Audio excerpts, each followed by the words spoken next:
नमस्कार, आप देख रहे हैं बिग डिबेट और आपके साथ मैं हूं दीपेश जैन। तो मध्य प्रदेश में 4 चरणों में वोटिंग होने के बाद अब नतीजों का इंतजार करने से पहले कांग्रेस आगे की रणनीति तैयार करने में जुट गई है और इसीलिए अब जो नई युवा टीम मध्य प्रदेश कांग्रेस संगठन की कमान संभाल रही है, जीतू पटवारी के प्रदेश अध्यक्ष होने के साथ साथ और कहें कि नए नेता प्रतिपक्ष उमंग सिंघार, अब ये दोनों नेता मिलकर मुख्यमंत्री डॉक्टर मोहन यादव से मुलाकात करना चाहते हैं और उनको सलाह देना चाहते हैं। जी हां, पीसीसी चीफ जीतू पटवारी ने बयान दिया कि वो मुख्यमंत्री डॉक्टर मोहन यादव से मुलाकात करेंगे अपने साथी नेता प्रतिपक्ष उमंग सिंघार के साथ में और कई मुद्दों पर विपक्ष अब सरकार को सलाह देगा। उमंग सिंघार कह रहे हैं कि हम यानी विपक्ष सकारात्मक राजनीति करना चाहता है और इसीलिए अब सरकार से मुलाकात कर हम करप्शन, क्राइम जैसे मुद्दों पर अपनी बात उन तक पहुंचाएंगे और इस व्यवस्था को कैसे सुधारा जाए इसके लिए बाकायदा प्रेजेंटेशन देंगे। दरअसल जीतू पटवारी और उमंग सिंघार कह रहे हैं कि पिछले 2-3 महीने में जिस तरह से क्राइम की घटनाएं बढ़ी हैं, करप्शन के मामले सामने आए हैं, उसमें विपक्ष अपनी ओर से मुख्यमंत्री डॉक्टर मोहन यादव को सुझाव देगा कि इस व्यवस्था में कैसे बदलाव लाया जाए। पहले आपको सुनवाते हैं जीतू पटवारी का बयान और उसके ऊपर भाजपा का क्या रिएक्शन आया और कांग्रेस के अन्य नेता क्या कह रहे हैं, पहले वो सुनवाते हैं। कई बार हजारों बार मैंने मीडिया के माध्यम से और भाषणों में कहा कि मध्य प्रदेश 3 C से ग्रसित है: कर्ज, क्राइम और करप्शन। करीब 9 बार कानून व्यवस्था को लेकर मैंने पर्सनल अलग अलग स्तर पर ट्विटर के माध्यम से, पत्र के माध्यम से आग्रह किया कि मध्य प्रदेश जंगल राज बनता जा रहा है। मध्य प्रदेश में कानून व्यवस्था चरमरा गई है। पुलिस का और कानून और प्रशासन का डर समाप्त हो गया है। आप देखो कि रेत माफियाओं का, खनिज माफियाओं का, शिक्षा माफियाओं का या अलग अलग स्केल पे अलग अलग माफियाओं का, यहाँ तक कि राजनीतिक माफियाओं का भी पूरी जड़ें जम चुकी है। मध्य प्रदेश में एक विभाग था हैप्पीनेस, आनंद विभाग।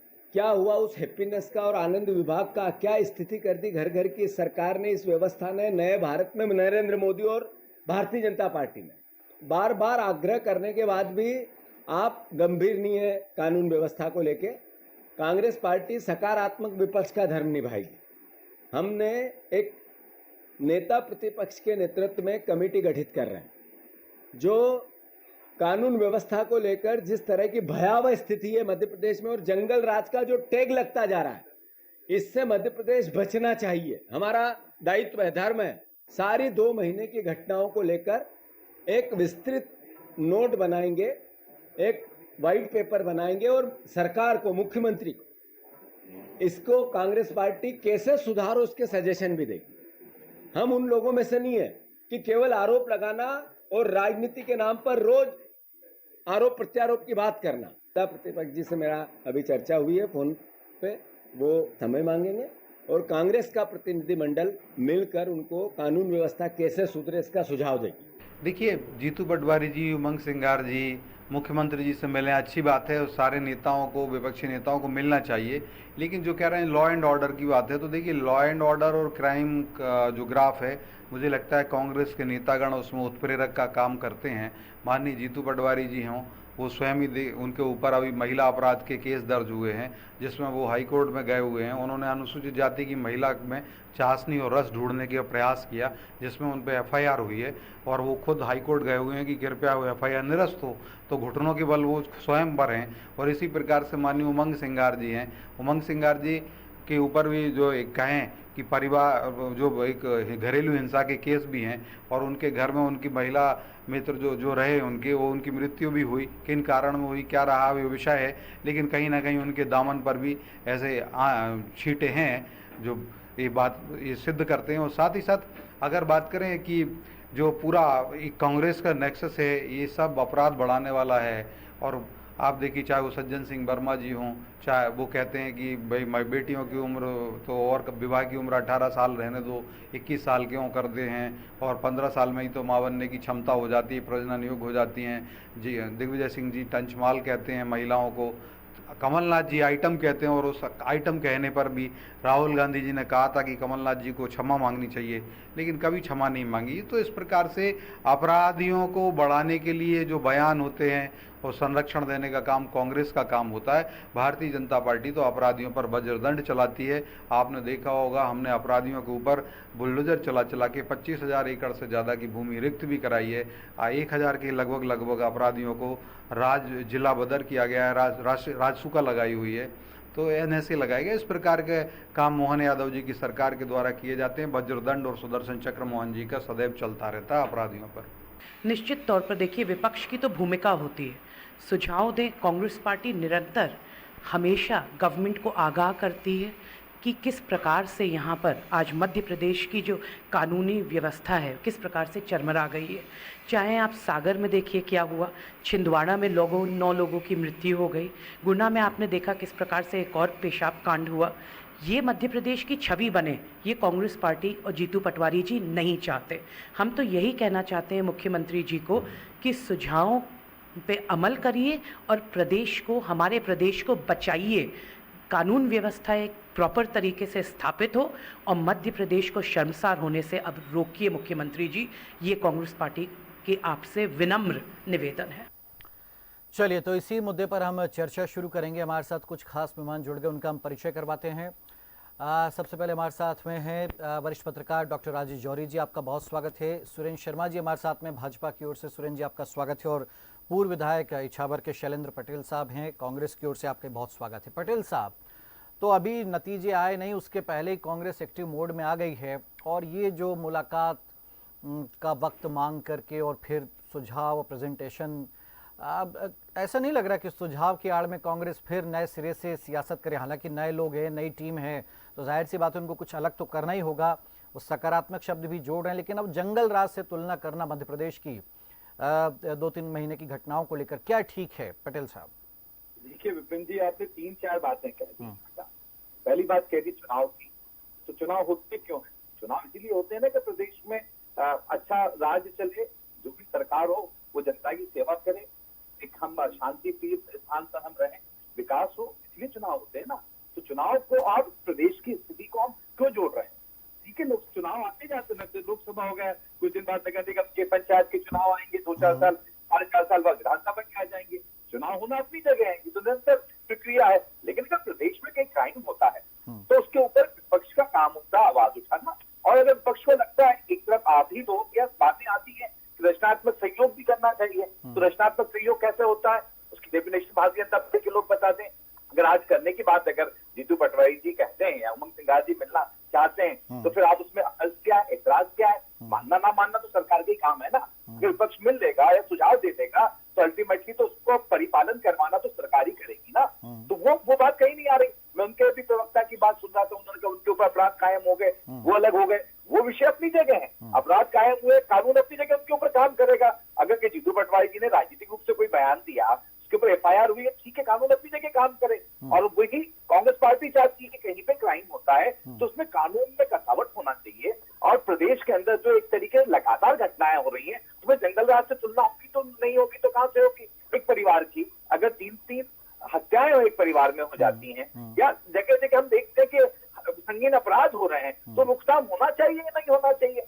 अगर ये लगातार होने चिंता का विषय आपके लिए, हमारे लिए, समाज में रहने वाले प्रत्येक व्यक्ति से, कांग्रेस बीजेपी कहां पर आ गई? लेकिन आज अगर जनता ने, मध्य प्रदेश की जनता ने विपक्ष का भूमिका अगर कांग्रेस पार्टी को सौंपी है, तो ये कांग्रेस का फर्ज है, धर्म है, लोगों के बीच में जाए, आवाज उठाएं और सरकार से मिलकर उसमें उनको बताएं, और उनको जो अगर उनको सार्थक सुझाव लगते हैं वो दें, और उसके बाद माननीय मुख्यमंत्री जी को और सरकार को माने या ना माने उनकी मर्जी है। तो पटेल साहब, हम क्या ये माने कि कांग्रेस ने अपनी राजनीति का स्टाइल बदल लिया है? भाई अभी तक तो हम ये देखते थे कि कोई बड़ी घटना होती है तो आंदोलन होता था, धरना दिया जाता था, उपवास पे बैठ जाते थे नेता, प्रदर्शन करते थे, चक्का जाम करते थे। तो ये क्या कि भाई कौन मेहनत करे, कौन सड़क पर उतरे, चलिए पहले समय मांग लेंगे, मिल गया तो ठीक है सुझाव दे देंगे, नहीं मिला समय फिर क्या करेंगे साहब? देखिए विपिन जी, पहली बात दीपेश नाम है तो जी। ले लिया, राजनीति होती क्या है पहले बताइए। आपके राजनीति कर रहे हैं, राजनीति तो सभी कर रहे हैं ना, और राजनीति नहीं कर रहे कि राजनीति इतना हल्का वर्ग शब्द है जो आपने इतनी आसानी से इस्तेमाल कर दिया। अब राजनीतिक लोग राजनीति नहीं करेंगे तो क्या करेंगे? अगर जो राज्य में किस नीति से चले वही राजनीति है ना। अगर उसी में आप कह रहे कांग्रेस से राजनीति की, तो मेरा कहने का मतलब सीधा और सरल सा है कि आज पहला ये काम है, और उसके बाद जब सरकार नहीं सुनेगी तो आंदोलन तो होते ही होंगे। आज महिला कांग्रेस ने आज ज्ञापन दिया, कल कोई और उस चीजों को लेकर होगा। ये तो एक निरंतर प्रक्रिया है ना। तो क्या लगातार धरने, प्रदर्शन, आंदोलन, चक्का जाम, यही क्या राजनीति में एक ही शस्त्र है या एक ही अस्त्र है? ये तो नहीं, मतलब मुझे नहीं, ठीक है, बात सुनिए। इसमें आप जहाँ लगता है मिलना भी पड़ता है, सुझाव भी देना पड़ता है, आंदोलन भी करना होता है।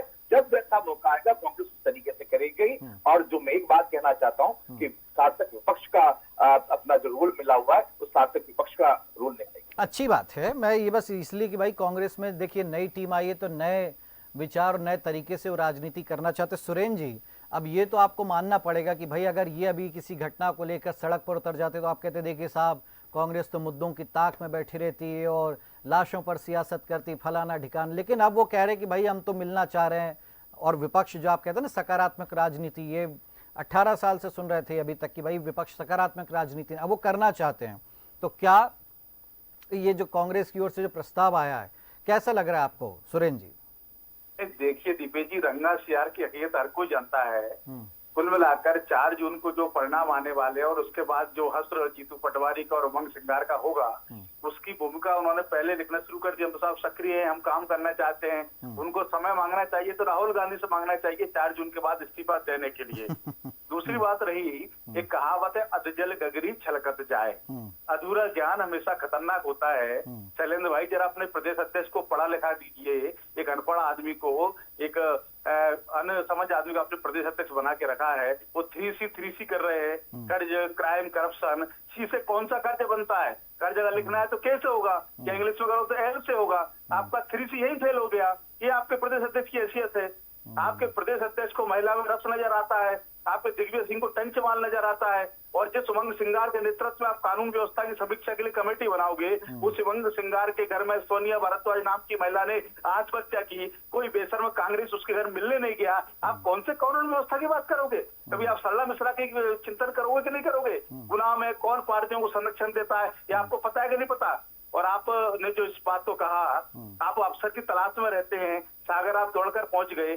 छिंदवाड़ा में 8 लोगों की हत्या हुई है। क्या यही आपका छिंदवाड़ा मॉडल है? ये आप दिखाना चाहते थे? ये वाकया स्थिति कौन है छिंदवाड़ा का सांसद आज की स्थिति में? कुल मिलाकर कांग्रेस की दोनों, आपने टीम कहा, कांग्रेस की टीम नहीं है। शैलेंद्र भाई अगर बैठे हैं आज टीवी पर तो इंडिविजुअल बैठे हैं। पता है शैलेंद्र जी कांग्रेस से कौन से पदाधिकारी हैं? केवल अकेले जीतू पटवारी घूम रहे हैं। और संघ में उमंग सिंगार को छोड़ लेते हैं। ये 2 लड़के मध्य प्रदेश में घूम रहे हैं। आपकी टीम कहाँ है? मध्य प्रदेश में कांग्रेस है कहाँ? आप रचनात्मक विपक्ष की भूमिका निभाइए, अच्छा होगा। 4 जून के परिणाम आने दीजिए, आप उस हार को स्वीकार करिए, उसके बाद आप मध्य प्रदेश के मुद्दे नहीं। लेकिन सुरेंद्र जी भाई, नेताओं का पर्सनल बैकग्राउंड क्या है उससे बहुत ज्यादा फर्क नहीं पड़ता। फर्क पड़ता है कि अगर वाकई क्राइम बढ़ रहा है, करप्शन हो रहा है, तो भाई विपक्ष की काम। देखिए उमंग सिंगार बने नेता प्रतिपक्ष, संवैधानिक पद पर है ना, पीसीसी चीफ जीतू पटवारी है ना, ये तो आपको मानना पड़ेगा। भले वो अकेले हैं, दुकेले हैं, भले ये संगठन के पद पर दोनों पर आरोप है ना।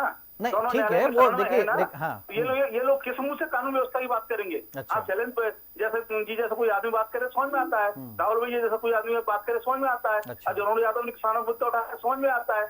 आप स्वयं गले गले अखंड उसमें डूबे हो और आप कानून व्यवस्था की बात करते हो, तो ये शोभा नहीं देता।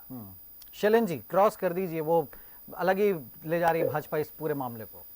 मैं 2 बात कहना, सुरेंद्र जी से मैं बड़े मेरे साथी हैं, एक तो हम किसी को अनपढ़ ना बोलने, आपको शोभा नहीं देता, ये बड़ा हल्का शब्द है अनपढ़ बोलना। हाँ, ये थोड़ा सा हमें भी थोड़ा खटका, इतना हल्का शब्द बोलेंगे तो कहीं भी शोभा नहीं देता। आपकी पर्सनैलिटी गिरेगी। क्यों अपने आपको गिरा दो ऐसे शब्द किसी के बारे में? प्लीज ध्यान रखिए, मैं इसमें विरोध जताता हूँ, बिल्कुल शब्दों से परहेज हो। दूसरी बात, सुरेंद्र जी ने कोई बात कहा, Chhindwara model, law and order की ड्यूटी सरकार की होती है, सांसद या विधायक की नहीं होती है। सांसद की भूमिका, विधायक की भूमिका क्या होती है? सुरेंद्र भाई बहुत अच्छे से लेकिन मैं थोड़ा सा टोक रहा हूं आपको शैलेंद्र जी। मैं देखिए, छिंदवाड़ा जो घटना हुई है वो बिल्कुल अलग चीज है कि भाई वहां पर एक कोई मानसिक विकलांग वो व्यक्ति था, मानसिक विक्षिप्त था, उसने हत्याकांड कर दिया अपने पूरे घर में। तो अब इसमें ना सरकार की कोई वो है, ना उसमें कोई सांसद की कोई जिम्मेदारी। इसमें कहां से कोई सांसद और सरकार? भाई उसने घटना को अंजाम दे दिया रात 3 बजे, उसमें ना सरकार दोषी है ना सांसद दोषी वहां के। जी आप बोलिए। देखिए जो विपिन जी, जो सुरेंद्र भाई ने कहा उसका जवाब दे रहा हूँ। अगर वो छिंदवाड़ा का नाम नहीं लेते तो मैं जवाब नहीं, मैं उनको भी इसीलिए क्रॉस किया मैंने। आपने क्रॉस करने का तो मैं क्यों क्रॉस कर रहा हूँ? वो आप नहीं कहते तो मैं नहीं बात करता। उन्होंने छिंदवाड़ा का नाम लिया, आपने क्रॉस करने का, मैं क्रॉस कर रहा हूँ। नहीं, अब देखिए वहां से निकली कि उन्होंने कहा साहब वो बेरोजगार था इसीलिए साहब उसने हत्या को अंजाम। ये विपक्ष ने कहा ना। अगर सुरेंद्र भाई नहीं बोलते और आप मुझे क्रॉस करने का नहीं कहते तो मैं छिंदवाड़ा से नहीं जाता। आपने कहा तो मैं गया, और मैं जब वो गया तो सच्चे बता रहा हूँ कि सांसद विधायक सरकार का काम थोड़ी करते, सरकार काम सरकार करती है और सांसद विधायक के काम ये नहीं होते हैं। खैर, जो सबसे बड़ी बात ये, हम मूल जो डिबेट का विषय बहुत गंभीर विषय, उससे मत जाएंगे। सबसे बड़ी बात है कि प्रदेश के अंदर शांति कायम रहे, क्राइम ना हो, ये हम सबकी जिम्मेदारी। कोई राजनीति में नहीं हो उसकी भी और समाज की भी जिम्मेदारी है। और अगर हम सब मिलकर, आप मीडिया से आते हैं, मीडिया का अपना दायित्व होता है, समाज का अपना दायित्व होता है, राजनेताओं का अपना दायित्व होता है, वो दायित्व निभाए। अगर आज इस बात के लिए मुझे तो उम्मीद ही थी कि भारतीय जनता पार्टी सकारात्मकता से लेना था। चुनाव अपनी जगह है, चुनाव में जो रिजल्ट आएंगे वो 4 तारीख को दिख जाएंगे। अगर हम हर चीज को चुनाव से जोड़ेंगे तो फिर कैसे काम? हमको प्रदेश में चलाना है या नहीं चलाना है, सिर्फ चुनाव ही लड़ना है। तो मुझे नहीं लगे भारतीय जनता पार्टी चुनाव के अलावा प्रदेश चलाने में इंटरेस्ट नहीं रखती। ले देकर चुनाव की बात करेंगी, रिजल्ट आ जाएंगे, उसके बाद ये होगा। सिर्फ आप रिजल्ट ओरिएंटेड होंगे क्या? सिर्फ चुनाव लड़ना और जीतना और हारने के ऊपर ही हम राजनीति करेंगे क्या? हम राजनीति में क्यों है कि समाज की सेवा करें, समाज को आगे ले जाए, विकास के पथ पे ले जाए। मैं थोड़ा बिल्कुल रोकिए, छोटा सा जवाब ले लूं, फिर मैं राजेश जी के पास जाऊंगा। देखिए सुरेंद्र जी, 2 बातें मानना पड़ेंगी आपको कि भाई कम से कम ये अच्छा है कि विपक्ष वो नहीं कि भीड़ इकट्ठा कर ली सड़कों पे, फिर बेवजह पुलिस लाठी चार्ज कर रही है और बौछारे फेंक रही है और पूरा वो तामझाम माहौल बनाया जा रहा है। ये नहीं, इससे तर उनको पता है कि भाई हमको 5 साल विपक्ष में ही बैठना है, तो वो कह रहे हैं कि भाई अच्छे तरीके से चले। क्राइम की घटनाएं बढ़ी, इसमें कोई 2 मत नहीं है। अब हो सकता है आचार संहिता की वजह हो या चुनावी माहौल है या जो भी कारण है, लेकिन अगर विपक्ष मिलना चाहता है तो हमें लगता है कि भाई देखिए, ये हम उस देश में रहते हैं जहां पर तमाम मतभेदों के बावजूद राजनेता मिलकर काम करते रहे, अलग अलग दलों के लोगों ने मिलकर अच्छी सरकार बनाई, विरोधियों का सम्मान होता रहा, ये सब कुछ हमने देखा। ये परंपरा टूट सी गई थी। नहीं लगता आपको सुरेंद्र जी की जब पूरा नया माहौल है तो एक इसको भी आजमाया जाए? भाई हो सकता है कुछ अच्छा हो, अगर अच्छा काम होगा तो तारीफ तो आपकी सरकार की होगी ना, विपक्ष की थोड़ी ना होगी। सुरेंद्र जी, नहीं, निश्चित तौर पर अगर आप अच्छा सोचते हैं, सकारात्मक सोचते हैं, तो अपने यहाँ तो कहा भी गया है, मुंडे मुंडे मति भिन्ना। और ये भी कहते हैं कि चिंतन मंथन के उससे त्रुटियों का परिहार होता है। अगर कोई बात सामने आती है, विपक्ष को अच्छे सुझाव देता है, हम निश्चित तौर पर मिलकर प्रदेश के विकास की दिशा में आगे बढ़े। पर विपक्ष की नीति में खोट है, नियत में खोट है, यहाँ गड़बड़ आती है। जिस ढंग से शैलेंद्र भाई ने कहा, जीतू पटवारी जी ने मिलने का समय लिया क्या? पहले आप मीडिया को बताएंगे, फिर मिलने का समय लेंगे। आपने कमेटी बनाई क्या? कमेटी आपने बनाई, आपको एक सपना आ गया ऐसा ऐसा करना चाहिए, आपने मीडिया को बुलाया और सीधे उस पर कर दिया। आप उस दिशा में आगे तो बढ़े, आप मुख्यमंत्री जी मिलने का समय तो मांगे, आप अपना मांग पत्र तो बनाए। आप फिर सरकार आपको सहयोग नहीं करता, आपको सरकार सहयोग नहीं कर रही। आप केवल माहौल बना के, मैंने वही कहा, चुनाव से पहले ये माहौल बनाकर आप क्या करना चाहते हैं? नहीं देखिए, वोटिंग तो हो गई सुरेंद्र जी, यहाँ देखिए अब कोई फर्क तो पड़ना नहीं है कि वो क्या माहौल बना रहे हैं, वो तो नतीजे 4। लेकिन बहुत अच्छी बात कही शैलेंद्र जी ने कि नतीजे, अब आप जीत गए, 28 सीटें जीत गए, 29 जीत गए, 25 जीत गए, जो भी। अब आप कहेंगे देखिए साहब हमारी सरकार अच्छी इसलिए जनता में साथ दे रही, ये नहीं भाई, मुद्दे तो जीवंत रहेंगे और उस पर सरकार को भी, अगर विपक्ष, हम कह रहे कोई कहते हैं ना निंदक नीरे राखिए, तो ये निंदक हैं आपके और उनको पास में रखना चाहिए। खैर मैं राजेश जी के पास जाऊंगा। राजेश जी, थोड़ा सी लंबी हो गई दोनों से बातचीत, लेकिन आप कंक्लूड आप कैसे करेंगे, मतलब विपक्ष की ये राजनीति कैसे देखते हैं आप? देखिए दीपेश जी, एक तो ये जो पहली बार अपने को इस तरह का एक जेस्चर दिख रहा है अपोजिशन का, जबकि देखिए उमा भारती, उसके बाद बाबूलाल गौर, उसके बाद शिवराज, उसके बाद मोहन यादव, तो पहली बार ये स्थिति दिख रही है। और यही अपन हमेशा जब भी डिबेट में बात करते हैं, जब भी विद्वान लोग बात करते हैं, तो वो अपोजिशन इसी तरह की चाहते हैं कि वो सिर्फ हल्ला मचाना इम्पोर्टेंट नहीं है, इम्पोर्टेंट है कि आप कैसे किसी चीज को सिर्फ समस्या बताना नहीं, समाधान भी बताना। और समाधान की तरफ अगर देखिए, भले ही आज अभी इन्होंने मुख्यमंत्री से टाइम लिया या नहीं लिया वो एक अलग बात है, पर ऐसा सोचा है, ये बात सही है कि अगर इन्होंने कह दिया है और ये नहीं मिलेंगे, नहीं लेटर लिखेंगे, तो अपन लोग भी इनको छोड़ेंगे नहीं कांग्रेस को कि आपने झूठ प्रेस कॉन्फ्रेंस क्यों करी। तो अगर ये ऐसा करते हैं तो एक ये अच्छा स्टेप है, और कहीं ना कहीं मध्य प्रदेश की राजनीति, मध्य प्रदेश में जो राजनीति शुरू होगी वो पूरे देश में जाएगी कि इस तरह का विपक्ष भी होना चाहिए। तो आप इंदौर में नंबर 1 है सफाई में, तो आप एक मध्य प्रदेश को नंबर 1 बना सकते हैं कि अपोजिशन का ऐसा बर्ताव होना चाहिए। ये तो एक बात हो गई। दूसरी बात ये है कि अभी ये श्वेत पत्र बनाने की बता रहे हैं कि श्वेत पत्र बनाएंगे क्राइम को लेकर और वो उसमें देंगे, तो उसमें फिर जो अभी तक अपन ने जो देखा है कि विपक्ष का जो धरना प्रदर्शन और जो विरोध होते हैं वो बहुत सिलेक्टिव होते हैं, कि मतलब उसमें मारने वाला कौन है वो बहुत इंपॉर्टेंट है। अगर उसमें अपराधी समझ लीजिए ऐसा आदमी है जो उनके हिसाब से फिट नहीं बैठ रहा है, तो चाहे कितना ही बड़ा क्राइम हो वो नहीं उठाया जाता है। ये भी ठीक है। तो अगर उठा रहे हो तो फिर सारे उठाओ। श्वेत पत्र का मतलब होता है श्वेत पत्र एक एक चीज साफ सुथरी आनी चाहिए। तो एक तो ये बात होगी। तीसरी बात ये है कि थोड़ा सा भाजपा की सरकार पर भी अपन ये सवाल उठा सकते हैं कि अभी भाजपा के प्रवक्ता महोदय ने कहा कि सरला मिश्रा कांड, आपकी 2 दशक से ज्यादा आपकी सरकार रही, पूरे देश को मालूम है, पूरे प्रदेश को मालूम है किन 2 भाइयों का उसमें हाथ था। आपने क्या किया उस कांड में? आपने क्यों उस पर पर्दा डाल के रखा? 20 साल में आप 20 बार उसका ट्रायल कंप्लीट हो सकता था फास्ट ट्रायल करा के, लेकिन आपने नहीं किया। क्यों नहीं किया? इसमें फिर जनता को क्या लगता है कि ये सब आपस में मिली भगत है, एक दूसरे को बचाने में लगे रहते हैं। और जब मतलब ये एक जनरल परसेप्शन है पब्लिक का कि एक दूसरे को बचाने में लगते हैं, बस बातें करते हैं बड़ी बड़ी, और जब मौका आता है तो चुप हो जाते हैं, क्योंकि आपको पता है उसमें इतने सारे एविडेंस है सरला मिश्रा हत्याकांड में। उसमें खुद का भाई बोल रहा था, चलो एक भाई तो रहा नहीं, थोड़ा लंबा निकल जाएंगे राजेश जी अपना, तो वो तो खैर सब। एक और पॉइंट था, अब आखिरी बात है ना, अब आखिरी बात है कि जो अभी शैलेंद्र जी ने जो बात बोली है, भले सुरेश जी ने माना या नहीं माना, पर क्राइम तो गड़बड़ तो हो गया है, पुलिस का कंट्रोल नहीं रहा है, ये बात सही है। दूसरी बात ये है कि जो बीजेपी का जो खुद का कंट्रोल नहीं रहा पुलिस के ऊपर, बीजेपी का और बीजेपी की सरकार का, स्थितियां ये हैं कि आप जो एक मतलब जनरली बता रहे हैं आपको, जनरली चाहे धार हो, अलीराजपुर हो, उज्जैन हो, इंदौर हो, थाने में आदमी घुसता है तो उसे मालूम है कि पैसे लगने हैं, उसे मालूम है कोई नेता वेता काम का नहीं है, पैसे की बात करो और सीधी सीधी बात करते हैं। तो ये थानों में जो पैसे का खुला खेल चल रहा है, ये चिंता की बात है। इस पे कहीं ना कहीं जो है, भले विपक्ष ये बात बोले या नहीं बोले, पक्ष को ये बात समझनी चाहिए कि 4 जून को आचार संहिता में ये हाल है कि आपको ऐसी चीजें हो गई आचार संहिता में जो इससे पहले कभी नहीं सुनी। पहले डर रहता था आचार संहिता का, लेकिन आचार संहिता का कोई डर नहीं रहा इस बार, ना प्रशासन को, ना अधिकारियों को, ना किसी को।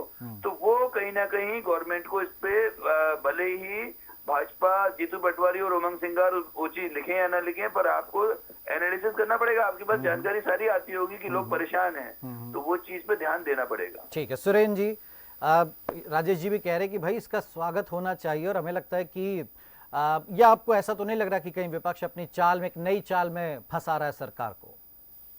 देखिए, मैंने पहले ही कहा, अगर इनकी नीयत साफ है, आपको मुद्दे उठाना है तो जुलाई में वर्षाकालीन सत्र शुरू होगा, उसमें सारे विषय उठा सकते हैं। अच्छा। और आप अगर निर्मल मन से आते हैं, अच्छे मन से आते हैं, आप प्रदेश के विकास की, प्रदेश के तो बात करते हो, आपका स्वागत है। आप समय तो मांगिए, आप कमेटी तो बनाइए, कौन 5 लोग 10 लोग मिल जाएंगे?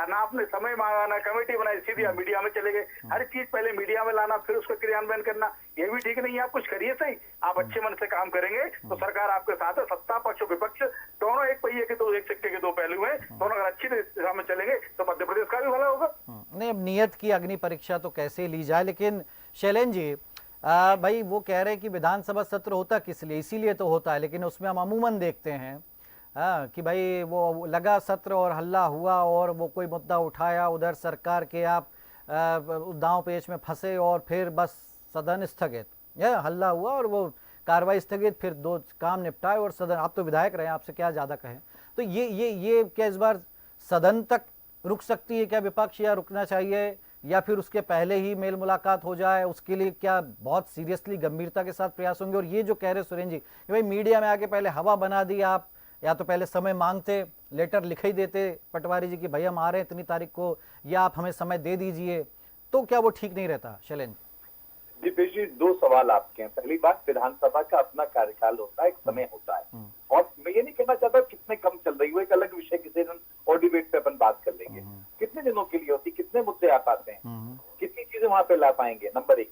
और कोई अगर क्राइम होगा तो क्या विधानसभा सत्र का इंतजार किया जाएगा कि जब भी हम वहां पे ये बात रखेंगे? बाकी समय सरकार नहीं होती है क्या?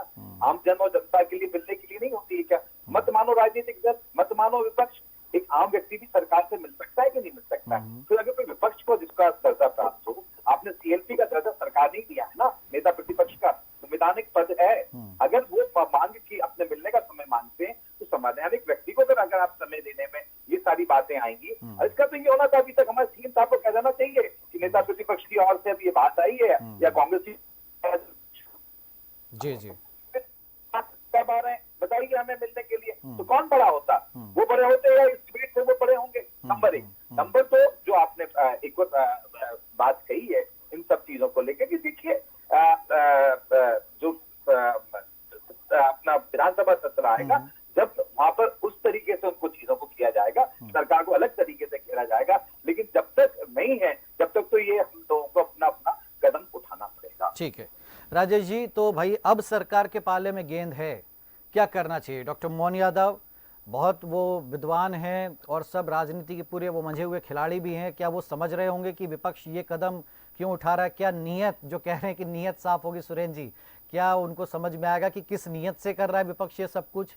तो ऐसे में क्या मतलब, गेंद अगर सरकार के पाले में है, अगर नहीं मिला समय तो भी विपक्ष कहेगा कि देखिए साहब हमसे मिलने तक का टाइम नहीं दिया, और दे देंगे तो फिर वो मुद्दे तो उठ करके और बाहर सामने आएंगे। राजेश जी जी देखिए, सरकार तो समय तो देगी निश्चित, इसमें कोई शक नहीं दिख रहा है हमें तो कि सरकार ऐसी गलती करेगी, क्योंकि अगर सरकार ने समय नहीं दिया तो फिर सरकार के लिए कहीं ना कहीं जो विपक्ष चाहता है वो हो जाएगा साबित कि देखो ये विपक्ष को साथ लेके काम नहीं करना चाहते हैं। तो इसलिए ऐसी गलती तो कोई भी सरकार नहीं करेगी, चाहे वो आपने देखा होगा केंद्र में भी ऐसा हुआ और राज्य सरकार भी ऐसी गलती नहीं करेगी। लेकिन वही बात है कि जो सेलेक्टिव मुद्दे नहीं होने चाहिए, और दूसरी बात ये है कि आप देखिएगा इसको, अगर ये लोग सही तरीके से, वाकई देखिए सरकार तो जिसकी बननी थी बन गई, अब तो 4 साल बाद ही होना है जो होना है, कि कांग्रेस भी समझती है, भाजपा भी समझती है, जनता भी समझती है। तो उस 4 सालों में अगर सही तरीके से ये वाला काम हो जाए जैसा कि नेता प्रतिपक्ष और जीतू पटवारी जी कह रहे हैं,